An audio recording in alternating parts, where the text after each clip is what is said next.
Alors, je vous propose de commencer. Donc, nous sommes réunis pour une conférence qui s'intitule « La justice face au génocide des Tutsis ». Et nous avons face à nous deux spécialistes, une spécialiste du droit et un spécialiste d'histoire, donc un doctorant en histoire de l'Afrique, M. Florent Piton, qui enseigne dans le secondaire depuis la rentrée, donc qui connaît le même public que nous, et qui est spécialiste du Rwanda et qui pourra donc nous éclairer sur le génocide des Tutsis. Et nous avons également Madame Lucille Rambert, qui est donc la directrice d'Initia Droit, qui est une association qui a été créée en 2005, et qui regroupe 700 avocats bénévoles, enfin vous me coupez si je dis une bêtise, et qui contribue notamment à l'organisation d'un concours qui s'appelle la Coupe nationale des élèves citoyens et qui a pour thème sur l'année scolaire 2016-2017 la démocratie en question, et donc auquel peuvent participer nos élèves sur cette année scolaire. Je pense qu'elle pourra nous en dire plus sur le sujet.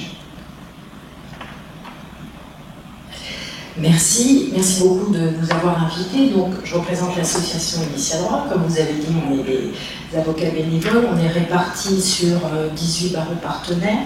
Et je sais que prochainement, parce que j'ai rencontré hier des bâtonniers de la région Picardie, du Nord-Pas-de-Calais et ce qu'on appelle le Grand Est, et je sais qu'ils vont bientôt se réunir et qu'on va pouvoir aussi venir dans cette région-là, parce que pour le moment, on n'est pas encore implanté dans ce secteur. Mais si vous voulez avoir la liste, ensuite, vous viendrez voir.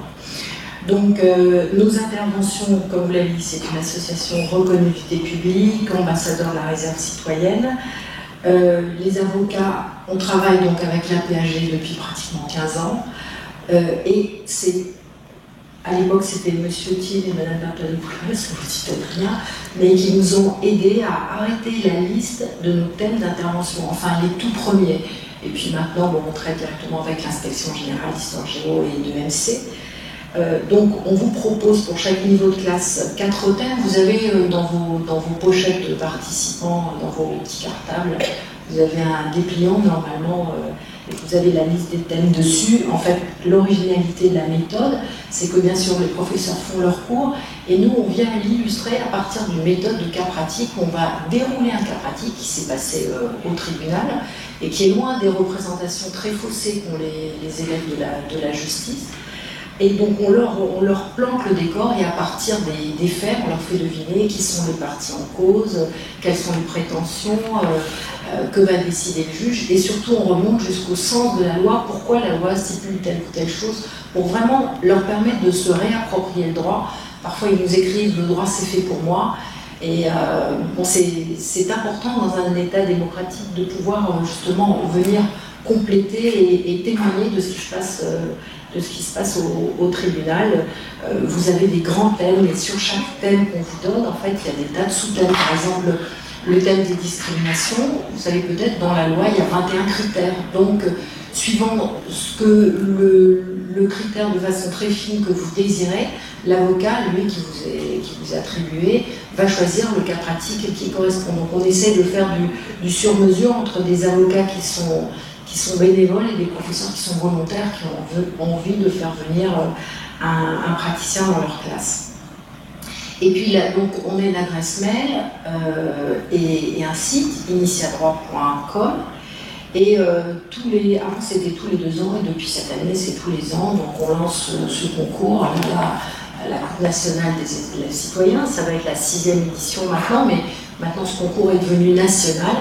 Et donc le thème c'est la démocratie, c'est un thème qui se décline ensuite en sous-thème, de la 6e à la terminale, pour faire pareil, s'approprier aux élèves, comprendre en quoi concerne la démocratie, quelles sont ses sources, et depuis la façon dont elle s'applique dans l'établissement jusqu'à dans l'état de droit, la démocratie directe, participative, etc. Et les nouvelles formes qui ont l'air d'émerger, en tout cas, qui sont d'actualité, c'est le moins qu'on puisse en dire. Et voilà. Voilà, je passe à là. Merci. Bonjour à tous. Donc, je vais vous parler pendant une grosse demi-heure de la manière dont on a appréhendé les questions judiciaires au lendemain du génocide des Tutsis du Rwanda. Et donc, pour introduire mon propos, présenter ce qu'a été ce génocide en quelques mots. Donc le génocide des Tutsis du Rwanda, c'est le dernier génocide du XXe siècle. Il est perpétré d'avril à juillet 1994. Et il est aussi sans doute le génocide qui a été le plus efficace, entre guillemets, puisqu'en à peine 3 mois, alors, les chiffres sont incertains, mais environ 1 million d'hommes, de femmes, d'enfants ont été exterminés pour la seule raison qu'ils étaient Tutsis. Et avec eux ont aussi été tués plusieurs milliers de Hutus qui se sont opposés au massacre, qui ne relèvent pas, eux, de cette catégorie génocide, mais qui néanmoins en sont des victimes conjointes, j'allais dire. Les chiffres donnent une idée de la radicalité de cet événement. On estime qu'au plus fort des massacres, donc entre le 12 et le 25 avril, 20 à 25 000 personnes mouraient tous les jours au Rwanda. Autre chiffre, du 15 au 17 avril, dans une seule église proche de la frontière tanzanienne, l'église de Nyalumbuye, 7 à 10 000 victimes sont assassinées dans cette seule église en l'espace de 2 jours. Donc cette fulgurance des massacres a donné cette idée qu'au Rwanda, on serait face à un événement de sauvage, quelque chose qui relèverait de la sauvagerie. Événement qui par ailleurs a été hâtivement qualifié de génocide à la machette. C'est une réalité, mais il faut la nuancer. Et tout ça, donc, ça alimente la représentation d'une tuerie qui aurait été insensée et qui serait somme toute coutumière du continent africain. Alors évidemment, moi, mon travail, c'est de montrer qu'on est tout sauf dans ça. Il faut se défaire d'emblée des formules commodes qu'on entend parfois de guerre interethnique, de conflit tribal. En fait, ce qui s'est passé au Rwanda, c'est le produit d'un racisme moderne, récent. Alors, c'est pas l'objet de ce dont je vais vous parler ici, mais si vous avez des questions là-dessus, je pourrais aussi y répondre. Le racisme qui donne naissance à ce génocide, il a 50 ans, en gros, quand le génocide est commis. Et par ailleurs, ce génocide des Tutsis, il n'a pas été commis par des hordes de populations apeurées, animées par une rage insensée, ou animées par un souci d'obéissance à des mots d'ordre venus d'en haut. En réalité, ce génocide il a été perpétré par des acteurs sociaux, rationnels, et cette rationalité du génocide, elle se mesure aussi aux pratiques de cruauté qui ont eu cours pendant ce génocide. Ces pratiques de cruauté mettant en acte, en quelque sorte, le racisme qui a donc un demi-siècle au moment du génocide. Alors moi, de ce dont je vais vous parler, c'est pas du génocide en tant que tel, mais c'est de la manière dont on a géré l'après-génocide. Alors cette question de l'après, après juillet 1994, elle est multiple. Il s'agit d'enterrer les morts. C'est une grande question au Rwanda que de savoir ce qu'on va faire des corps des victimes. Et c'est une question qui n'est toujours pas complètement réglée. Il s'agit aussi de savoir comment on va mettre en place une politique de la mémoire dans ce pays. Et la question qui généralement est la plus immédiate, c'est aussi celle de la réconciliation. Comment réconcilier une population dont une partie s'est vue exterminée par ses voisins. Dernière question donc de l'après, celle de la justice dont je vais vous parler ici. Avant de juger, à toutes les échelles, je vais parler de ce qui s'est fait au Rwanda, mais aussi de ce qui s'est fait à l'échelle internationale, il s'agit de savoir comment on va qualifier ce crime et qualifier ces événements qui se sont produits au Rwanda. À l'échelle internationale d'abord, l'idée qu'on serait face à un génocide, elle s'impose en réalité relativement rapidement. Alors si je prends l'exemple de la presse, ça dépend des journaux. Alors en France, pour vous donner une petite idée, le mot génocide, il apparaît pour la première fois dans la presse le 11 avril dans les colonnes de Libération, sous la plume du journaliste Jean-Philippe Sépi. Il faut savoir que le génocide, en fait, il commence le 7. Donc au bout de quelques jours, déjà, le terme de génocide apparaît pour qualifier cet événement. Alors certains journaux sont beaucoup plus rétifs à employer le terme. Le Monde parlera de génocide seulement fin mai, début juin. Néanmoins, une série de journalistes et d'acteurs extérieurs prennent conscience de ce qui s'est passé au Rwanda assez rapidement. Du point de vue de la communauté internationale, alors c'est un peu plus compliqué, pour des raisons qui relèvent autant de la reconnaissance de ce qui se passe que aussi d'une volonté de ne pas s'engager, puisque reconnaître, notamment à l'ONU, qu'un génocide aurait eu cours au Rwanda, ce serait aussi s'obliger à mettre en place une intervention dont bien des acteurs au Conseil de sécurité ne voulaient pas. Donc il va falloir attendre le début du mois de mai pour que petit à petit le mot de génocide apparaisse. Alors là, je vais citer un texte moi, qui me paraît ironiquement, après coup, assez révélateur. À la fin du mois d'avril, au Conseil de sécurité, le représentant de la Nouvelle-Zélande, qui est alors membre non permanent du Conseil de sécurité, propose une résolution visant à condamner ce qui se passe au Rwanda, et cette résolution comporte le mot génocide. Et donc les représentants du Conseil de sécurité des États-Unis, du Royaume-Uni, de la France, de la Chine, refusent de signer cette résolution, justement parce que le terme de génocide est employé. Donc ils vont finalement se mettre d'accord sur cette résolution que je vais vous lire, qui ne contient pas le mot génocide, mais qui est la suivante. Le Conseil de sécurité condamne toutes ces violations du droit international humanitaire au Rwanda, en particulier celles commises à l'encontre de la population civile, et rappelle que les personnes qui fomentent de tels actes ou qui y participent en portent individuellement les responsabilités. Et c'est la dernière phrase qui est intéressante. Dans ce contexte, il rappelle que l'élimination des membres d'un groupe ethnique avec l'intention de détruire ce groupe totalement ou partiellement constitue un crime qui tombe sous le coup du droit international. Donc ce qu'ils nous disent dans ce texte, c'est qu'on est face à un génocide, mais sans employer de terme. C'est une façon, en fait, c'est une déclaration un peu mi-figue, mi-raisin, quoi. Et ce qui va ne pas obliger le Conseil de sécurité à voter le renforcement de l'opération de maintien de paix qui était présente au Rwanda, et donc perpétuer ce non-engagement de l'ONU dans ce qui est en train de se passer. Je vais passer ce que je voulais vous dire sur la manière dont on a qualifié le génocide au Rwanda, parce que sinon je vais être beaucoup trop long. La première question importante après le génocide, elle est celle ensuite, une fois que le génocide est reconnu, de classer les crimes qui ont été commis au Rwanda. Parce qu'une fois qu'on a dit qu'il y a eu un génocide, il faut savoir quelle forme il a pris. Alors au Rwanda, dans le pays avait bien ratifié la Convention pour la prévention et la répression du génocide en 1975, mais son code pénal, qui avait été réalisé en 1977, il ne contenait aucun dispositif pour juger un tel crime.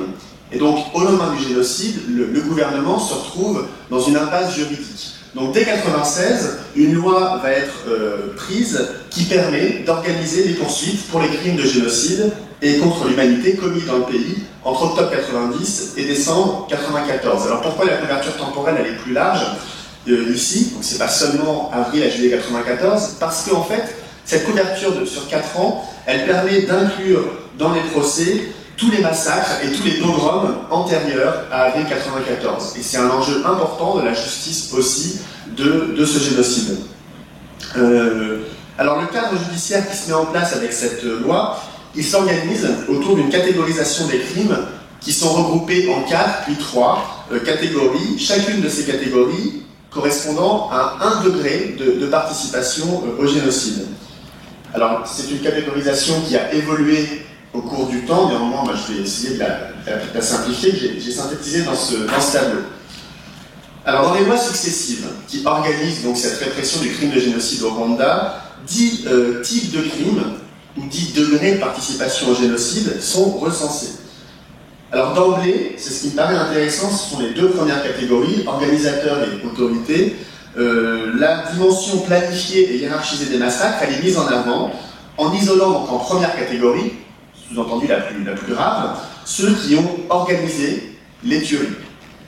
Ensuite, l'importance des violences sexuelles, elle est également mise en évidence dans cette loi de 96, en prenant acte du fait que ces violences sexuelles, les viols, ils font partie du projet d'extermination. Ils n'y sont pas, c'est pas des violences collatérales, si vous voulez, elles font partie du génocide lui-même. De même que les pillages, c'est la 10e catégorie, qui eux aussi ne relèvent pas d'un délit collatéral, mais qui font partie du projet d'élimination des Tutsis du Rwanda.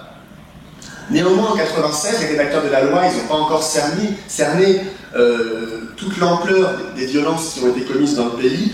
Et alors, selon moi, un moment charnière, c'est l'année 2004, puisque vous voyez dans ce tableau qu'apparaissent les catégories 5 et 6 en 2004, à savoir les tortures et les actes dégradants sur les cadavres. Les actes dégradants sur les cadavres, c'est quoi? C'est des outrages à cadavres, tout simplement. Et donc ici, ce qui est important en 2004, c'est que ces crimes qui sont rangés dans la première catégorie, donc dans la catégorie la plus grave, celle qui fait l'objet des peines les plus élevées, mettent en avant ces nouveaux crimes le fait que le génocide, c'est d'abord une atteinte au corps et qui a été réalisé de telle façon que le premier objectif des tueurs n'était pas seulement de tuer leurs victimes, mais d'atteindre à leur dignité et à leur corporéité. Au TPIR, donc, qui est le tribunal pénal international pour le Rwanda, sur lequel je vais revenir, sur la jeunesse duquel je vais revenir, on a une classification des crimes qui est beaucoup plus classique et qui correspond à ce qui se fait dans le droit international. Donc les accusés du TPIR ont été jugés pour les crimes relevant du génocide, sous-divisés en génocide, entente en vue de commettre le génocide, incitation directe et publique à commettre le génocide, complicité alors je ne sais plus quelle est la formule exacte, complicité de génocide. Ensuite, les crimes contre l'humanité, assassinat, extermination, emprisonnement, torture, viol, persécution, autres actes inhumains, et enfin les crimes de guerre. C'est quelque chose de beaucoup plus classique en droit international. Ce qui me paraît important ici, néanmoins, c'est que le TPIR, lui aussi, va reconnaître le viol comme faisant partie intégrante du projet génocidaire. La première personnalité jugée au TPIR en 1997 va être condamnée pour viol. Et on va avoir plusieurs accusés du TPIR qui vont être condamnés au nom de ce chef d'accusation, notamment une femme qui va être, elle, condamnée, une ancienne ministre de la promotion féminine, qui est condamnée pour avoir incité au viol dans sa région d'origine. Elle est condamnée concomitamment avec son fils qui, lui, a commis les viols en question.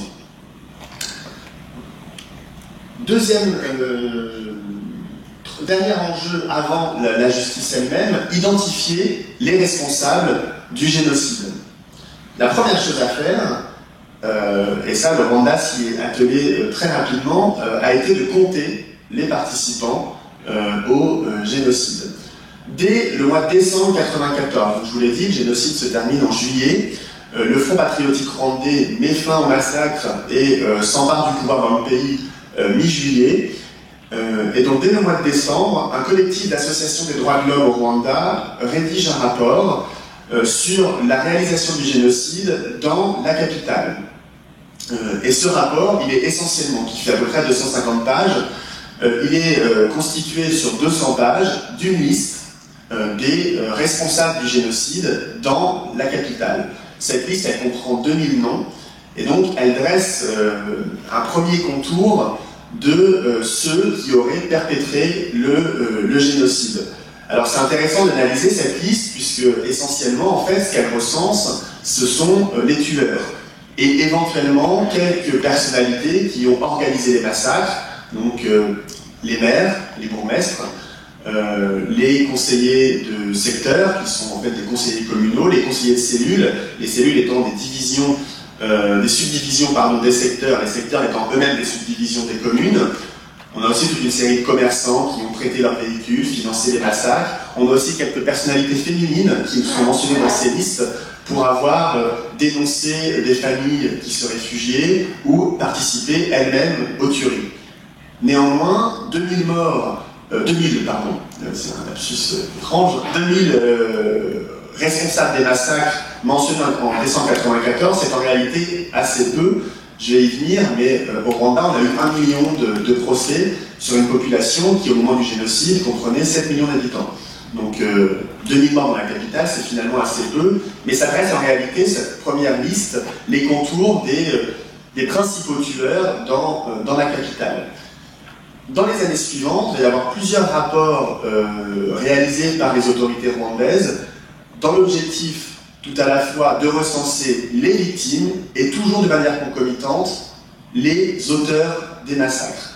Le premier rapport, il est réalisé en février 1996 et donc il recense commune par commune les lieux de tuerie et les personnalités qui ont commandité les tueries en question. Et là encore, ce sont plusieurs milliers de noms qui sont recensés. Et on a comme ça, à nouveau, un rapport similaire en 2000 et un dernier en 2004. Parallèlement, la catégorisation des crimes dont j'ai parlé tout à l'heure, elle visait aussi à identifier les principaux responsables du génocide, à savoir ceux qui allaient être classés en catégorie 1. La catégorie 1, donc je l'ai dit, c'est ceux qui avaient commis, ce sont ceux qui avaient commis des violences sexuelles et qui avaient agi en position d'autorité ou qui avaient organisé les massacres. Et donc, au fin d'identifier ces personnalités à classer en catégorie 1, on va établir, enfin, le gouvernement rwandais va établir 2 listes successives qui sont publiées au journal officiel, alors ce qui a valu quelques critiques au nom du respect de la présomption d'innocence notamment. Ces 2 listes, elles sont publiées en 96 et en 99. La première liste de novembre 96, elle contenait près de 2000 noms qui étaient organisés par région. Alors en fait, cette liste de 96, elle a été faite un peu n'importe comment. Très honnêtement, dedans on trouve des gens qui étaient morts en 94, certaines personnalités sont présentes 2 fois, et il y a des gens dont on se demande bien ce qu'ils font dans cette liste, puisque finalement ils n'ont pas été jugés après, ou leur rôle n'a pas été particulièrement important. À titre d'exemple, moi, pour ma thèse, je travaille sur une commune, la liste en question, elle mentionne 8 noms, ce sont des noms que je ne retrouve quasiment pas ensuite dans mes enquêtes, alors sauf à penser que j'ai complètement raté mes enquêtes. Ça veut bien dire qu'il y a quelque chose qui cloche dans la manière dont cette liste a été réalisée. Donc c'est pour ça qu'une deuxième liste va être publiée en 99, qui vise à mettre à jour la première liste et qui, elle, est beaucoup plus fiable et qui contient un peu plus de 2000 noms là encore. Donc une fois ce travail initial fait, va se mettre en place au Rwanda, donc un processus génocidaire, précisément, judiciaire en tant que tel. En ce qui concerne la justice ordinaire, donc les tribunaux classiques d'abord, il faut savoir que d'emblée, le gouvernement rwandais entend lutter contre ce qu'il appelle une impunité qui aurait été permanente dans les décennies précédentes et qui aurait, aux yeux du nouveau gouvernement, rendu possible le génocide. Et de fait, le Rwanda a connu des massacres réguliers entre les années 60 et 1990, et ces massacres n'ont jamais fait l'objet de procès importants.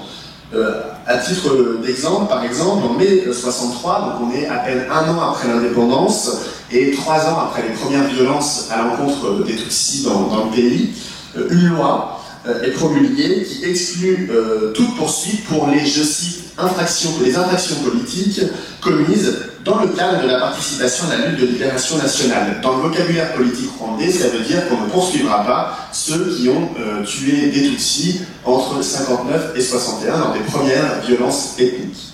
Au début des années 90, je vous ai dit qu'il y a des pogroms qui précèdent le génocide en tant que tel, et là encore, des lois d'amnistie sont régulièrement prises pour exclure de la justice tous les responsables de ces massacres successifs qui ne sont jamais jugés. Et aux yeux du nouveau gouvernement, ces lois d'amnistie, elles ont contribué à ce sentiment d'impunité qui aurait rendu possible le génocide de 94. Donc tout de suite, le gouvernement va dire non, on va juger les responsables du génocide, et pas seulement les responsables de premier rang, on jugera aussi les petits tueurs, ceux qui ont pillé, ceux qui ont dénoncé. Donc d'emblée, le gouvernement part dans cette optique d'un processus judiciaire important. Néanmoins, cette volonté de lutter contre l'impunité, elle se heurte à un défi de taille qui est celui d'un pays dont le système judiciaire est quasiment détruit. Il y a énormément de dossiers à instruire, je vais vous donner quelques chiffres ensuite. Et pour instruire ces dossiers, il faut savoir que près de la moitié des fonctionnaires du ministère de la Justice et du parquet sont morts pendant le génocide ou sont partis en exil. Donc il faut faire avec un ministère et un parquet complètement, enfin quasiment réduit à néant. Et donc le premier travail du ministère de la Justice post-génocide va être de recruter un nouveau personnel judiciaire dont les effectifs en fait vont passer de 400 personnes en décembre 1994 à 1400 en 2002. Donc il va falloir former toutes ces personnes, tous ces gens. Dans un premier temps, donc l'exercice de la justice, il va se faire dans les tribunaux classiques, dans les tribunaux d'instance. La loi de 96 dont j'ai parlé tout à l'heure, elle crée des chambres spécialisées au sein des tribunaux de première instance pour juger les crimes de génocide.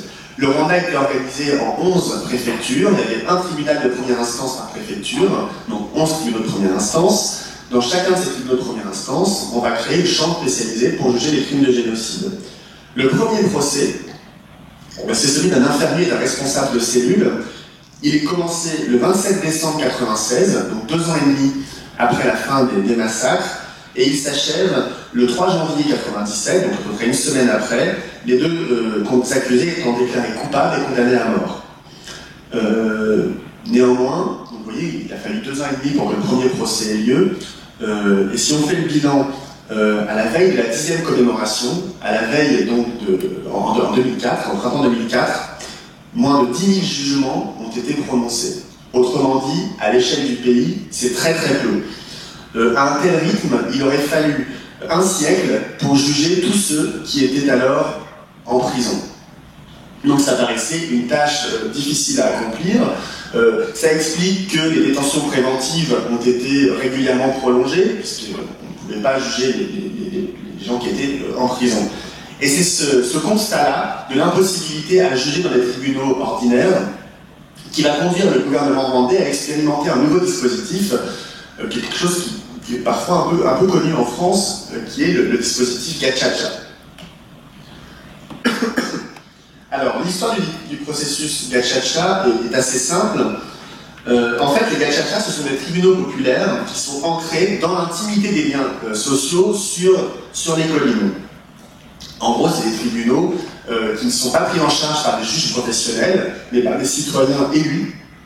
Des tribunaux aussi sans avocats, ce qui soulève toute une série de questions, et qui vont prendre en charge les procès pour des crimes qui se sont déroulés sur la colline où les 10 crimes sont jugés.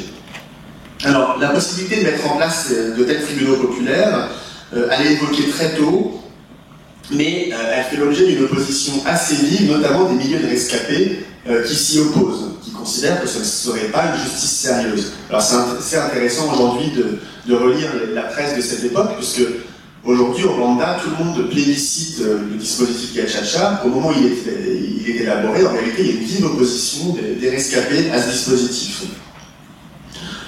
Et donc cette opposition, elle explique que des choses se soient mises en place très lentement. La loi qui organise les Gacaca, elle est promulguée en 2001. Et il va falloir attendre 2004 pour que les premiers procès Gacaca aient lieu dans des régions pilotes.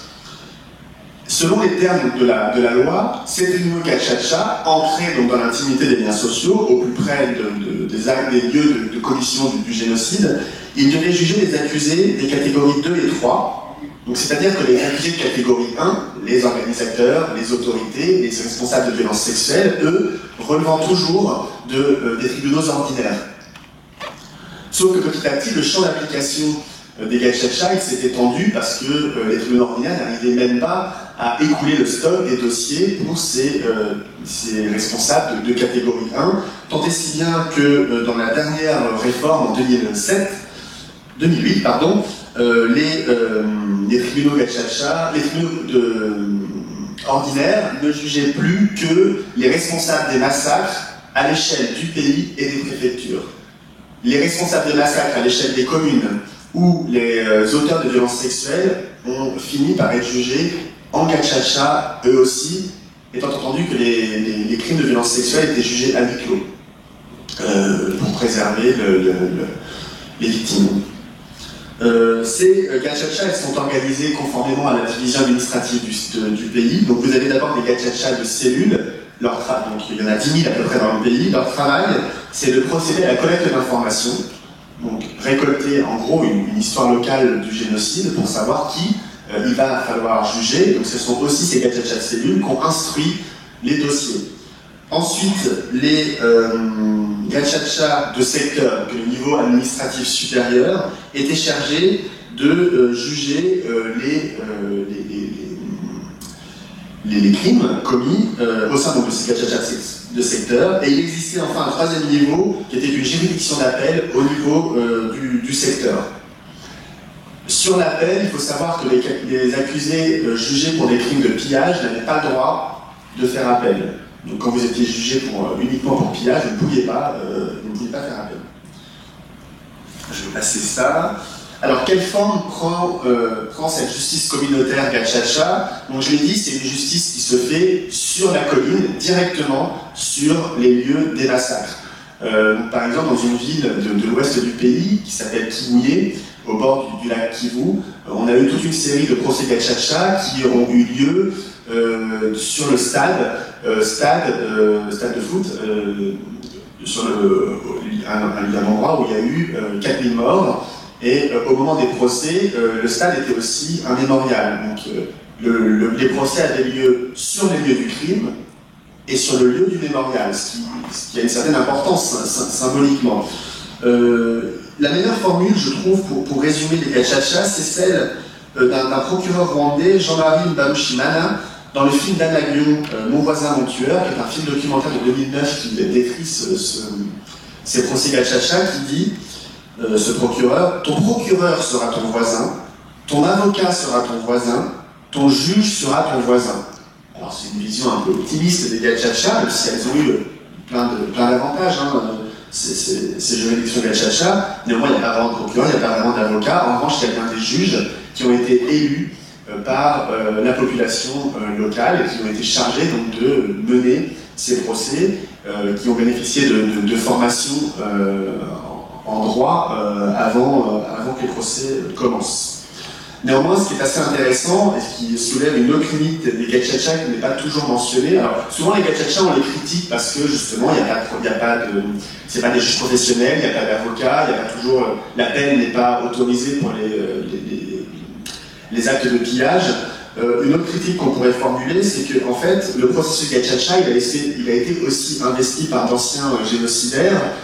En 2006, à peu près 20% des juges élus par la population sont révoqués parce que un grand nombre d'entre eux, en fait, sont eux-mêmes accusés de génocide. Donc, ce qui est assez intéressant ici, c'est que finalement, les génocidaires ont aussi perçu tout l'intérêt qu'ils pouvaient avoir à participer à ce processus Gachacha et tout le bénéfice qu'ils pouvaient en tirer. Alors, s'il s'agit de faire le bilan des juridictions Gachacha, alors le travail judiciaire accompli a été important. Donc, les premiers procès, je l'ai dit, ont démarré en 2005. Le processus s'est terminé en 2012. Donc, ça a duré 7 ans. On a eu 2 millions de procès pour environ 1 million de personnes jugées. Alors, pourquoi ce différentiel? Tout simplement parce que vous étiez jugé en Gachacha sur les lieux mêmes du crime que vous avez commis. Sauf que les génocidaires, ils ont agi parfois dans plusieurs lieux, ils se sont déplacés, et donc on pouvait être jugé plusieurs fois, selon qu'on avait participé à des crimes sur telle colline, mais également sur telle autre, et puis qu'on avait pillé à tel endroit, donc ça pouvait donner lieu à 4-5 procès pour des crimes différents. Donc, à peu près 2 millions de procès, dont 1,2 million pour pillage. Donc ça nous fait à peu près 800 000 procès pour des actes liés soit à l'organisation du génocide, soit aux tueries, soit à la participation aux gangs, donc complicité dans les tueries. En tout, environ 800 000 personnes ont été condamnées en Gachacha. Donc ce qui fait un taux d'acquittement d'à peu près 20%. Donc ce qui n'est pas négligeable. Hein. Là encore, ce qui veut dire qu'il y a quand même un relatif sérieux dans la manière dont les procès ont été instruits. Néanmoins, donc, il y a eu toute une série de critiques, je ne vais pas y revenir, je vous les ai mentionnées en fait dans le cours de mon exposé. Je passe à une troisième partie toujours au Rwanda, donc l'économie des peines, ce que j'ai appelé donc l'économie des peines, en gros, à quoi les gens sont condamnés au Rwanda pour les crimes de génocide. D'abord, la peine de mort. Je vous ai dit, le premier procès, les deux accusés sont condamnés à mort. Alors, de fait, dans les juridictions ordinaires, les peines prononcées sont sont même particulièrement sévères. En 1997, donc la première année des procès, près d'un tiers des personnes jugées sont condamnées à mort. En 1998, le taux de condamnés à mort il descend à 13%, et au début des années 2000, il est de moins de 5%. Ça, c'est les condamnations à mort. Ensuite, on peut observer les exécutions effectives.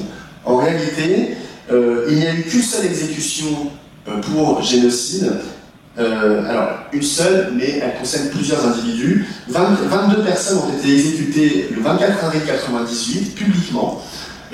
Notamment, parmi ces 22 personnes exécutées, on a un individu qui s'appelle Froduval Calavera, qui est un ancien leader d'un parti politique, qui avait notamment été accusé d'un discours particulièrement incendiaire à Kigali en novembre 1993.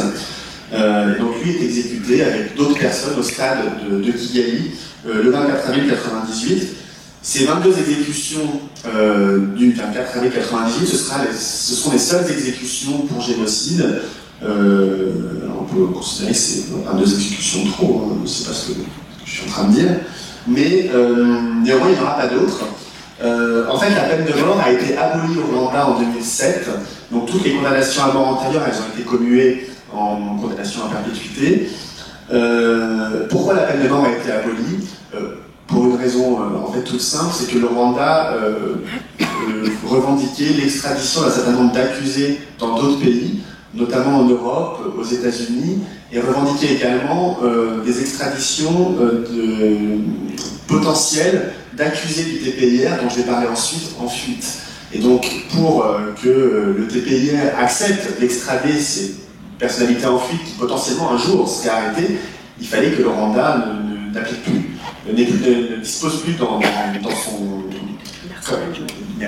son arsenal juridique de la peine de mort. Donc c'est pour cette raison toute simple que la peine de mort est abolie en 2007.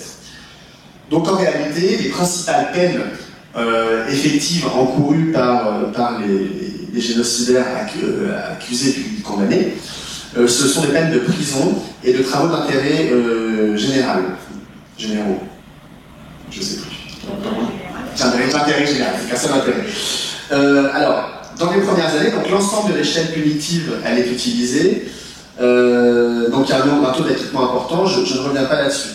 À l'issue du processus Gacaca, on a à peu près, donc je vous ai dit 80 personnes, des gens qui ont été jugés. Alors malheureusement, on ne dispose pas à l'heure actuelle de statistiques qui permettent de mesurer la nature exacte des peines prononcées. C'est-à-dire que je ne peux pas vous dire tant de personnes tel pourcentage de personnes ont été condamnées à de la prison à perpétuité, tel pourcentage à 20 ans. Je n'ai pas les sources qui me permettent de donner ces chiffres. Néanmoins, il y a toute une économie des peines qui s'est mise en place et qui est liée à la catégorisation dont je parlais. En fait, une échelle des peines correspond à l'échelle des crimes et aux aveux qu'on aurait fait ou non, je vais y revenir. En fait, ce qui est peut-être intéressant pour nous ici, c'est d'examiner combien de gens se sont retrouvés en prison au Rwanda pour génocide. Alors la connaissance, encore une fois, précise des effectifs des prisons est difficile.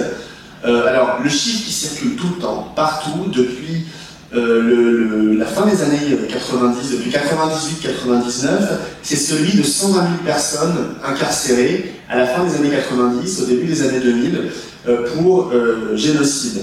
Alors encore une fois, c'est un chiffre qui est cité partout.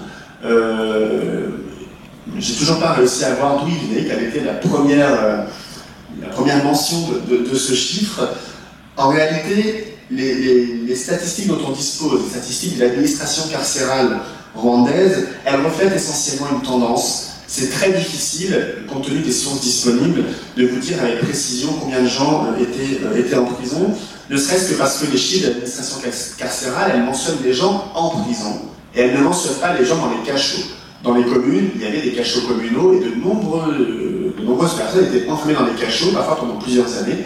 Alors, pour une raison toute simple, c'est que les prisons, vous imaginez bien, elles étaient surpeuplées, et donc il y a eu aussi toute une politique de construction de nouvelles prisons, d'agrandissement des prisons existantes, pour accueillir ces nouveaux prisonniers. Alors, ce que je peux vous donner donc, comme chiffre, c'est cette courbe ici.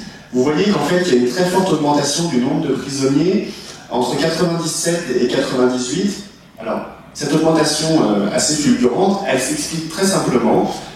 En 97, il y a la guerre au Congo, qui conduit au rapatriement plus ou moins forcé d'une bonne partie de réfugiés. Et parmi ces réfugiés, une bonne partie de génocidaires qui, sitôt revenus dans le pays, sont arrêtés et incarcérés.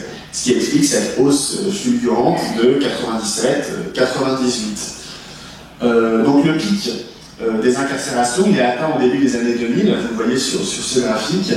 Alors, au début des années 2000, c'est le moment où la vétusté des prisons rwandaises, elle fait l'objet de nombreuses critiques, de rapports d'associations, ce qui va conduire le gouvernement à mener une politique de modernisation et de construction de nouveaux établissements pénitentiaires. De nouvelles prisons sont créées, et des établissements anciens, vétustes, sont modernisés. Alors, à titre d'exemple, c'est une politique qui se perpétue aujourd'hui.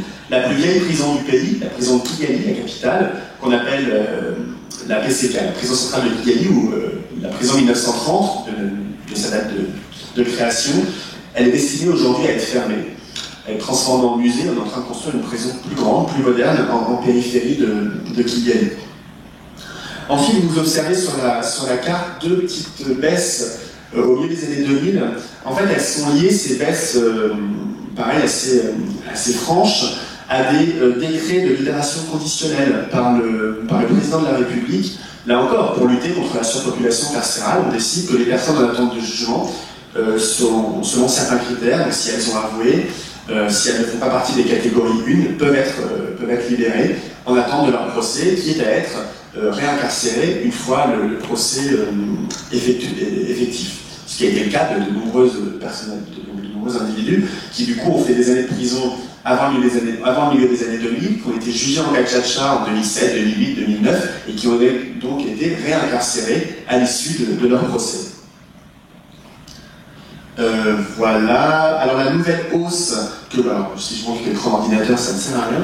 La nouvelle hausse que vous voyez en 2006, là elle est liée au déclenchement du processus Gacaca, à la collecte d'informations qui a permis de faire émerger de nouveaux cas de gens qui jusque-là avaient un peu échappé au système et qui se retrouvent donc mis en avant et donc incarcérés à ce moment-là. Alors si je termine sur les prisons, alors le tableau n'est pas très lisible, peut-être je vais vous l'expliquer rapidement. Ce que je voulais évoquer ici, c'est quelle politique carcérale est mise en place au Rwanda, sachant que plus de la moitié des prisonniers rwandais, les 2/3, sont des génocidaires. C'est-à-dire que aujourd'hui, on a à peu près 60 000 personnes en prison au Rwanda, vous en avez les 2/3 qui sont en prison pour des faits de génocide.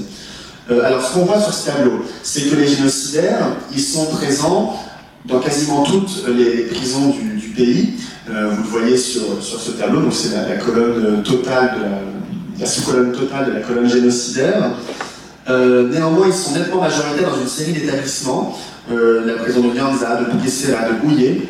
Alors, pourquoi? Parce qu'en fait, c'est des régions où le génocide a été le plus vif, où il y a eu plus de morts, donc ce qui explique que les génocidaires soient beaucoup plus présents dans ces prisons-là. Moi, ce qui me paraît intéressant sur ce tableau, c'est de savoir où sont enfermées les femmes. Vous avez à peu près 2000 femmes génocidaires en prison aujourd'hui. Donc ça, c'est des chiffres, quand même, que je précise, de mars 2015. Donc c'est des chiffres récents. Vous voyez que la prison de Nyamagabe, donc c'est à peu près au milieu du tableau, rassemble 1158 femmes, donc plus de la moitié des femmes génocidaires sont enfermées à Nyamagabe. Qu'est-ce que ça veut dire? Ça veut dire que le gouvernement rwandais, en fait, et c'est une politique qui se perpétue, qui se poursuit, je pense que si j'avais les chiffres de 2016, les chiffres de Nyamagabe seraient encore plus importants. Le gouvernement rassemble les femmes dans une seule et même prison et crée une prison de femmes, qui crée une prison de femmes à Nyamagabe. Et ce que vous voyez dans cette prison, c'est qu'avec ces femmes, vous avez des hommes. Pourquoi il y a des hommes? Alors, dans les prisons rwandaises, il faut savoir que les prisonniers participent à la vie quotidienne de la prison, donc cultivent, s'occupent de la nourriture, de l'entretien de la prison. Finalement, les gardiens ont une place assez faible au sein des blocs. Il y a toute une administration qui est prise en charge par les génocidaires eux-mêmes. Et donc on considère qu'il faut des hommes dans les prisons rwandaises pour toute une série de travaux que les femmes ne seraient pas capables d'effectuer. Et ce qui est intéressant ici, c'est que les hommes qu'on a ajoutés aux femmes de Nyamagabe, ce sont quasiment tous des génocidaires. Vous voyez qu'il y a très peu de prisonniers de droit commun, ils ne sont que 28 hommes, alors qu'il y a 626 prisonniers de droit commun prisonniers hommes qui sont des génocidaires. En fait, ce que j'essaie de vous dire ici, c'est que la politique carcérale, elle s'appuie sur les génocidaires. Et donc, les génocidaires en prison acquiert un pouvoir relativement important. Et ça s'observe partout dans le pays. Dans les prisons rwandaises, l'administration prise en charge par les prisonniers, elle est essentiellement en main génocidaire. Pourquoi? Parce que parmi ces génocidaires encore en prison aujourd'hui, vous avez déjà des gens qui étaient influents avant le génocide et qui ont gardé une partie de leur influence en prison. Et puis pour une autre raison, c'est que ces génocidaires qui sont encore en prison aujourd'hui, pour la plupart, ils sont quand même en prison pour la fin de leur vie, quoi. Ils vont y rester, et donc c'est relativement avantageux pour l'administration carcérale de s'appuyer sur eux, parce qu'on sait qu'on a là des prisonniers sur lesquels on va pouvoir s'appuyer pendant longtemps. Donc, ce que j'essaie de mettre en évidence ici, c'est le pouvoir qu'ont pu prendre ces anciens génocidaires dans le système carcéral aujourd'hui. L'économie de l'aveu ensuite. Alors, ce système judiciaire rwandais, je vais aller très vite sur ce point, il est fondé sur l'aveu. Si je reprends le tableau que je vous avais montré tout à l'heure, vous voyez qu'il y a une échelle des peines, et cette échelle des peines, elle prend en compte le fait que l'accusé a avoué ou non, et avec sincérité surtout, ses crimes. C'est-à-dire que si vous avouez le crime que vous avez commis, et si on juge que vos aveux sont sincères, votre peine va être diminuée. Et ça, cette place accordée à l'aveu, elle est très importante dès la loi de 96, et elle est renforcée dans les lois qui suivent. L'objectif, il est tout simple. Il est encore une fois de diminuer la population carcérale en faisant en sorte que si les gens avouent, ils passent moins de temps en prison, voire ils n'y passent pas de temps du tout, ce qui va permettre de limiter encore une fois cette population carcérale. Alors ce système d'aveu a été fortement critiqué là encore. Alors déjà, on a eu tendance à charger ceux dont on savait très bien que quand bien même ils avoueraient, ils passeraient le reste de leur vie en prison. On a chargé les morts. Les prisonniers ont parfois eu tendance à marchander un peu, alors en s'arrangeant, moi je vais avouer tel truc, mais toi tu vas avouer tel truc que moi j'ai fait. Donc ça a mis en place quand même toute une économie de l'aveu dont, là encore, les génocidaires ont pu se saisir. Et ce que j'essaie de vous dire ici, en fait, c'est de ne pas avoir une vision trop surplombante de la justice. Je sais pas, je parle sous votre contrôle du coup, mais les accusés eux-mêmes, en fait, s'emparent de ce qui est à leur disposition et en font quelque chose. Et ça me paraît intéressant à souligner. Alors je termine sur la justice internationale. Là, je vous ai parlé de ce qui se passe au Rwanda. Ça, c'est des choses qui sont généralement beaucoup mieux connues. Qu'est-ce qui se passe à l'échelle internationale? À l'échelle internationale, on a d'abord mis en place le TPIR, le Tribunal pénal international pour le Rwanda. Alors ce TPIR, il émerge assez rapidement. L'idée de le créer, elle émerge assez rapidement, puisque dès le 8 novembre 1994, la résolution 955 du Conseil de sécurité de l'ONU institue ce tribunal pénal international pour le Rwanda. Donc on est quelques mois à peine après la fin du génocide. Le contexte s'y prête. Les débats autour de la CPI sont au plus vif. Et un an auparavant, on avait créé une juridiction similaire pour juger les crimes commis en ex-Yougoslavie. Donc le TPR, de ce point de vue-là, est produit de son temps. Et il s'inscrit en fait dans les profondes mutations que connaît la justice internationale après la guerre froide. L'aboutissement de tout ça, c'est la création de la CPI en 1998. Et donc ce projet de créer un tribunal pénal international, il émerge dès... Je vais devoir vous arrêter parce qu'en fait à 15 ans, il est quelle heure? Il reste 5 minutes. Je passe très vite. Je te laisse pour les questions peut-être. C'est pas très bien en fait qu'il y a des questions. Si vous avez des questions, ok, bah, j'essaye de faire très vite. Non, mais c'est normal. Donc il émerge très vite. Bon, je passe sur ce point. Ce qui est intéressant, peut-être que je peux préciser, c'est la couverture temporelle du TPIR. Dans la résolution 1955, le TPIR il est chargé d'examiner les crimes commis entre le 1er janvier et le 31 décembre 1994. Je vous ai dit, les Gachacha, ça examine les crimes commis entre octobre 90 et décembre 1994. C'est-à-dire que les Gachacha, ils incluent les pogroms antérieurs quand le TPIR ne les inclut pas vraiment. Et ça a été très critiqué par le gouvernement rwandais, ça, que le TPIR ne se charge pas de juger ce qui s'est passé avant 1994. Aux yeux du gouvernement rwandais, en fait, le génocide il commence bien avant 1994, et en 1994, et pour le gouvernement et certains observateurs, le fait que le TPIR n'ait pas inclus ce qui se passe avant 1994, là encore, lui a pas permis de juger de la planification du génocide, ce qui explique que peu de gens étaient condamnés pour avoir planifié le génocide, pour l'entente en vue de commettre le génocide. Je passe sur les jalons historiques. Ce que je peux vous dire simplement, c'est que le TPIR a clos ces derniers dossiers en décembre 2015, avec les derniers procès en appel, et que maintenant, les accusés encore en fuite sont soumis aux règles d'un mécanisme transitionnel, et pour la plupart sont extradés vers le Rwanda. Donc on a eu un ancien bourgmestre qui a été arrêté en République démocratique du Congo en début décembre 2015, et il a été extradé là, début 2016 au Rwanda. Donc il n'y aura plus de procès au TPIR, le TPIR a fermé. Donc on peut en faire le bilan. Le bilan, je passe ça. Donc, le premier procès s'est terminé le 2 janvier 1998 au TPIR. Le dernier procès en appel s'est terminé le 14 décembre 2015. Donc en l'espace de 17 ans, 75 personnes ont été jugées au TPIR.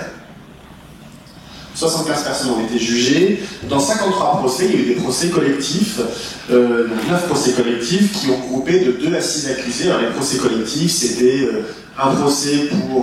deux procès qui rassemblaient les militaires, 2 procès qui rassemblaient les ministres, ensuite un procès pour toutes les questions médiatiques, donc les journaux, la radio, 2 procès pour les questions, une approche régionale du génocide, pour 2 préfectures particulières. Alors essentiellement, donc, vous voyez sur ce tableau, ce sont des militaires et des ministres, donc des militaires, des hauts gradés, des généraux, des colonels, des lieutenants, beaucoup de ministres, une quinzaine de ministres sur un gouvernement qui en comptait une vingtaine, donc beaucoup de ministres ont été jugés au TPIR, pas mal d'autorités locales, donc des préfets, des bourgmestres. Ce qui est intéressant peut-être, c'est que parmi ces personnalités jugées au TPIR, on a une femme, la première femme jugée pour génocide, Pauline Yelamasuko, celle dont je parlais tout à l'heure, notamment condamnée pour viol, qui était ministre de la promotion féminine, de la famille et de la promotion féminine. Et on a aussi donc des Rwandais et un Belge qui est jugé. Alors en fait, il ne sera pas jugé parce qu'il a fait un plaidoyer de culpabilité, mais il est condamné à 8 ans de prison pour son rôle dans la radio télévision libre de l'île Colline. Je passe sur l'économie des peines, ce qui n'est pas le plus intéressant, et je termine en une phrase sur la compétence universelle. Vous avez aussi des Rwandais qui ont été jugés un peu partout dans le monde au nom de la compétence universelle qui est reconnue dans le droit de plusieurs pays, dont la France. Alors le cas français est un peu compliqué, puisque la France a pour le moins tardé à juger les génocidaires sur son sol. Le premier procès a eu lieu en 2014. Il a conduit à la condamnation à 25 ans d'emprisonnement de Pascal Sibikangwa, qui était notamment chef du service de renseignement rwandais et dont le procès en appel va commencer la semaine prochaine, je crois, en octobre, si ce n'est pas déjà commencé, je ne sais plus. Et au mois de juillet, on a eu la condamnation de 2 nouveaux Rwandais en France, 2 anciens bourgmestres d'une même commune, 2 bourgmestres successifs, qui ont été, eux, condamnés à perpétuité. Et je m'arrête là-dessus.